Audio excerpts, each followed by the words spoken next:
Within this video, the plan is to look at metals. How are they put together? What is their structure like? And what kind of bonding is present? The approach that we're going to use to describe the bonding is what's called the electron C model. And that's going to be describing the metals as having delocalized electrons. Now, if you take a second, look around yourself right now. What are examples in your world of metals and of ionic compounds? Now, if I'm thinking ionic compounds, first thing that probably comes to mind, something like a salt. Gemstones, turns out gems are also ionic compounds. There's examples of fertilizer that are ionic compounds. But after that, I'm beginning to run out of examples. There's a lot of examples on the shelf of my lab of different ionic compounds, but those are in the lab. I don't have very many examples in my everyday world. Now, if I think about metals, in contrast, our world is filled up with metals. So one might ask, well, why are ionic compounds so central in general chemistry and metals are relatively neglected? Well, ionic compounds, I know we can connect to different aspects of chemistry. If it's acid-base chemistry, product of a neutralization reaction, after all, is a salt. I can use them in redox reactions. They can illustrate solubility and precipitation.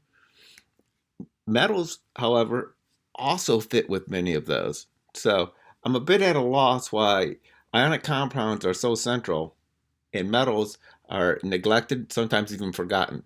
Now, I'm cheating a little bit within that list. Many of the metals that I have here that we experience in our world that we encounter are actually alloys. So we want to begin to understand that a little bit too. Now, my rationale for saying that we need to include more uh, metals and metallic bonding within our own teaching, it came about when I was using the thermite reaction to look at aspects of thermochemistry. So I was sharing this with my students. We were asking to assign the enthalpy change and where does the energy come from. And I went with these choices because I needed four different options. I wanted to explore whether the exothermic portion was breaking the bonds or forming the bonds.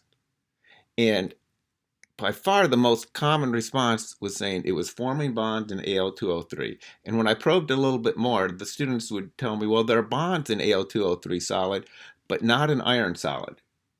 This really befuddled me. But I can see why they're beginning to say that. After all, when we see a value of zero enthalpy, if the standard enthalpy of formation of zero is zero, what does that mean? Students would describe that as saying, well, there's no bond. We don't need to worry about that within our calculation. Fascinating. Now, in some ways, it parallels our own theories for bonding. And by that, I'm trying to get at what holds matter together. Well, the early 1800s, the bonding theory that was dominant was that you had some matter that was positive, some matter that was negative. So what we would call ionic bonding was well understood. Or if not well understood, it could at least be rationalized. And that led to a lot of confusion for our covalent bonding.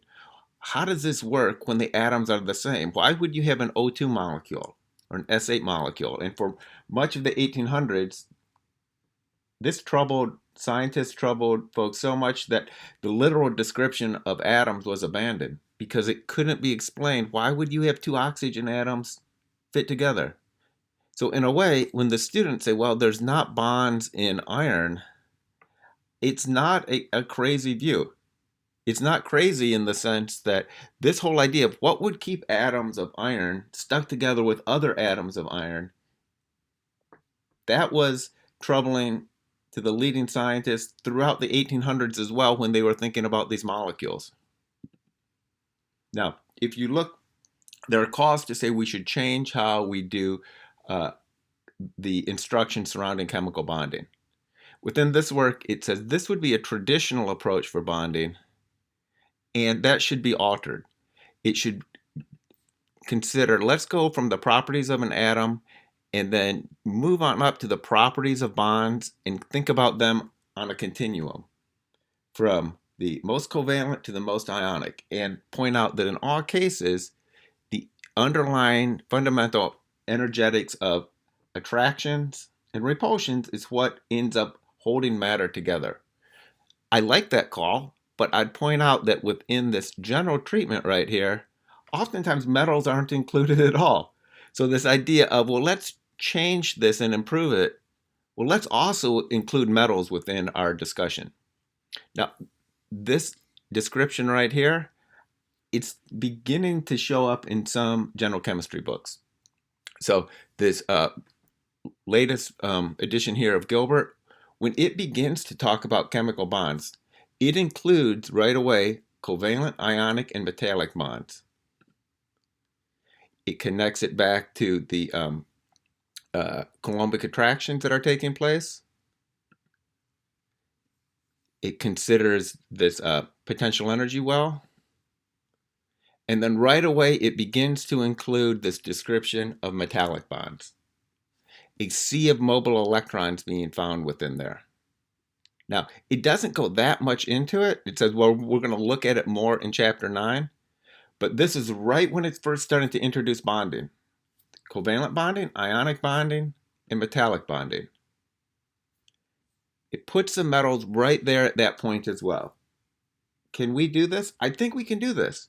We're going to be talking about delocalized electrons anyways when we're looking at different Lewis structures. We're going to be talking about forming cations anyways when we're talking about ionic bonding. It sure seems like we could include metallic bonding at this point as well. But when I say, can we do this, I think it's going to require an understanding of what takes place with our metallic bonding.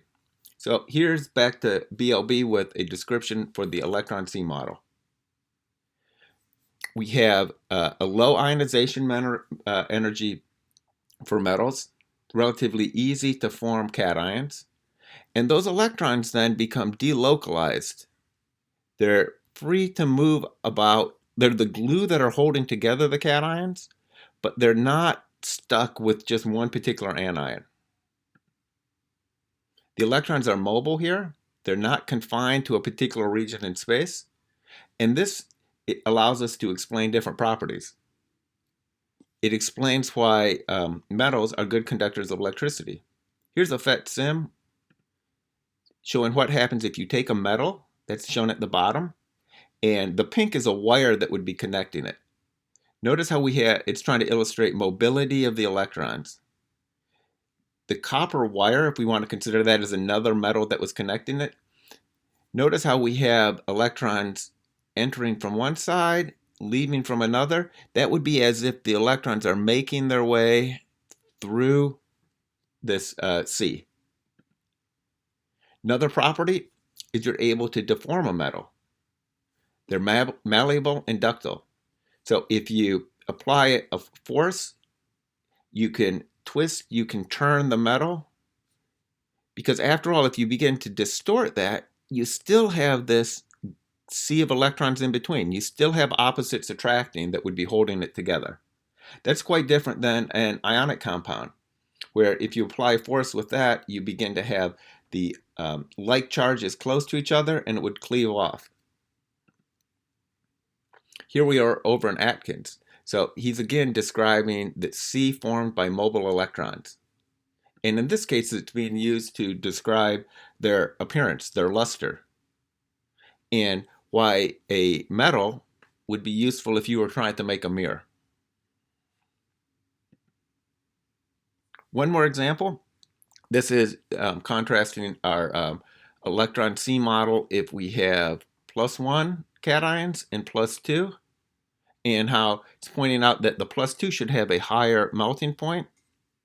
And sure enough, it does. You have more valence electrons that's providing more glue between the metal cations. That was all talking about the bonding. What about the structure? How are they arranged? So when we're thinking about stacking together metal atoms, stacking, that's an important term there. As Atkins points out here, we could think about metal atoms as being hard spheres. There's not an orientation that's favored in a particular direction. So just like we could stack together atoms, we could stack together other spheres. Maybe they're oranges, maybe they're these different fruits that you find here. So I find this interesting how we can take that macroscopic idea of stacking things together and think about what does that look like now when we're looking at the atoms. So they point out if we're trying to stack them together, one way to do it would be to take your initial layer, put another layer on top of it, and then you could return and put that same type of layer again, repeat the pattern. Or you've got a different way that you can stack up that next layer. This visual I like right here. You could take one layer, put the next layer on the holes that you have formed, and then the next layer right on back and repeat the pattern. Or you can offset it. These are two different ways that you can stack together if it's your atoms or if it's your oranges. Two features I take away from this. One is we can think about the coordination. The coordination number is how many nearest neighbors are there around a given atom. In these close packed systems, the ones that reach maximum density, they have 12 neighbors. So if we were to look at one, let's say we were taking one right in the center here in this layer right here. It would have 1, 2, 3, 4, 5, 6 neighbors within the same plane. 3 above it, 3 below it. That's how we get to 12. Next feature I take away is sometimes we think about where the atoms are, but sometimes we think about the holes that are being generated as well, the vacancies there. If you stack together oranges, you've got the ways that if you're putting together spheres, even if they're as close together as you can possibly get, you still have these open spaces that are present.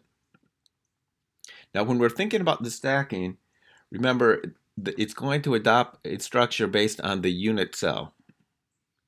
We have particular unit cells that in 3 dimensions are going to fill up all space. Something, for example, with 5-fold symmetry doesn't tessellate. It wouldn't fill up all the space. Oftentimes we're looking at these different cubic structures, which might be the primitive structure. We're looking at just lattice points on all the corners here. We could have a body-centered or face-centered arrangement. These particular unit cells, we would say for an element, the motif would be the single metal atom that we're interested in. And it could be found at the different lattice points as we fill it up to make it primitive, body-centered, or face-centered. This is, I think, an interesting way of looking at the structures that the different elements adopt. So you see within here, they're color-coded. A lot of them are BCC, which are bodied-centered cubic arrangements. Let's look more closely at silver. Silver would be an example of one that is face-centered cubic. And we're going to see that it has this arrangement of an A layer, then a B layer, then an A layer. To do that, I'm going to jump into a program called Crystal Maker. So this is the unit cell that we have for silver. I'm going to change the representation a little bit so we can look more closely where the atoms are. Yep, that unit cell is definitely looking like face-centered cubic.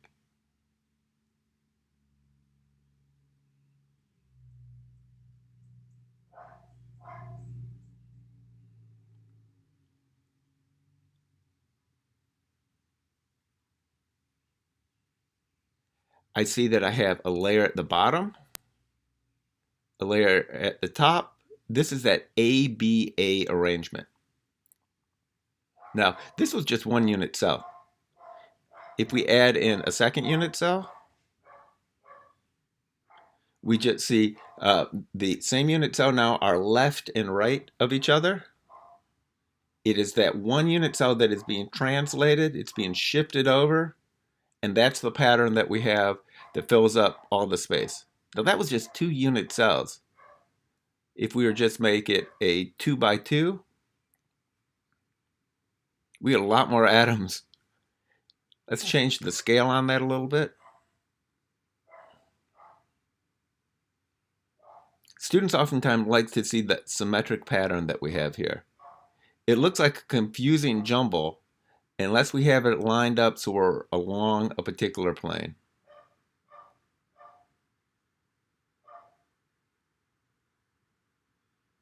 That was for silver. Here's using that same program Crystal Maker to look at a few other features. So this one I see as being face-centered.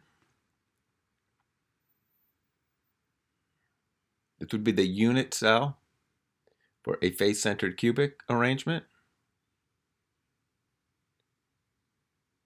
This one is body-centered.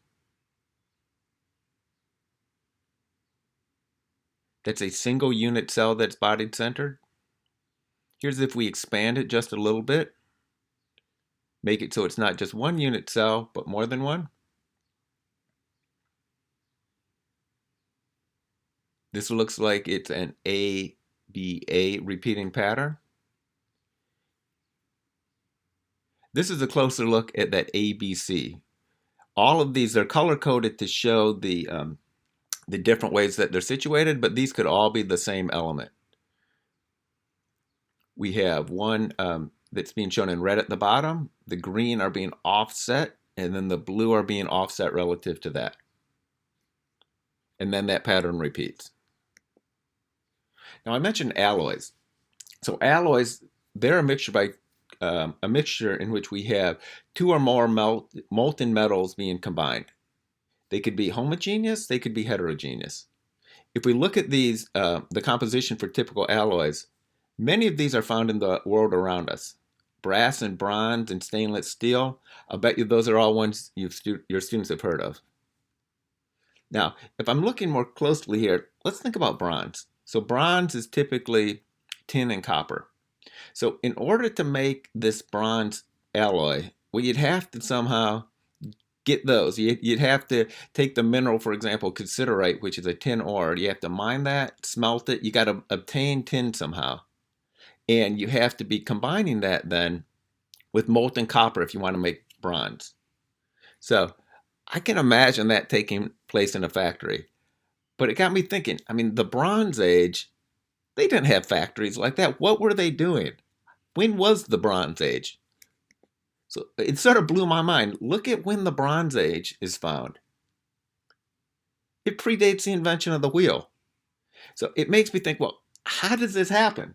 I mean, I watched the History Channel where they talk about different alien inventions. Did aliens bring us bronze? How did early man and woman discover bronze? How did they invent that? Blew my mind. Then it got me thinking a little bit more. So I bet you've been at a campfire before. When you have a campfire, I think you do one of two things. You might make s'mores, and then the second thing you do is you start to throw stuff into it. We've all been there. Oh, maybe here's a plastic cup. Here's you name it. We start to throw things into our fires. You know, I have to think that impulse that we have, that aspect of human nature, I have to think that's what led to the discovery, the invention of alloys. People want to throw things into fires. Now, what does the alloy do? Well, there's two different types of alloys. One is a substitutional alloy. Notice within here, it's trying to show two different types of atoms. If the size of the atoms are about the same, you can substitute one in for the other. This is going to affect the structure. It begins to disrupt this repeating pattern that we had, distorts it a little bit, distorts what was initially there, the host atom. And this then changes some of the properties. It makes it so the conductivity of electricity and heat typically goes down a little bit, but it makes it stronger. It makes it a stronger and harder because it's not as easy now for the planes to shift. Another example of an alloy would be steel. Very important one here. So steel is when you take iron and you substitute in a very small amount of carbon.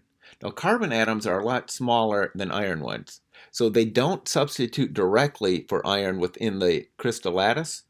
Instead, they fit into the holes. Remember we were mentioning the holes earlier.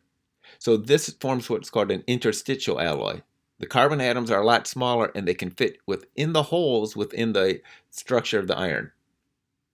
In order for this to happen, well, that substituent that you have, that you're putting in there, has to be small enough to fit into that opening. It would be back if we went within our stacking. Let's say you were stacking up a whole bunch of oranges, and then you took some of the openings and you put grapes in there. That would be something that would be analogous to this type of alloy. This also affects the properties. And once again, it makes the newfound alloy harder and stronger than the pure host material.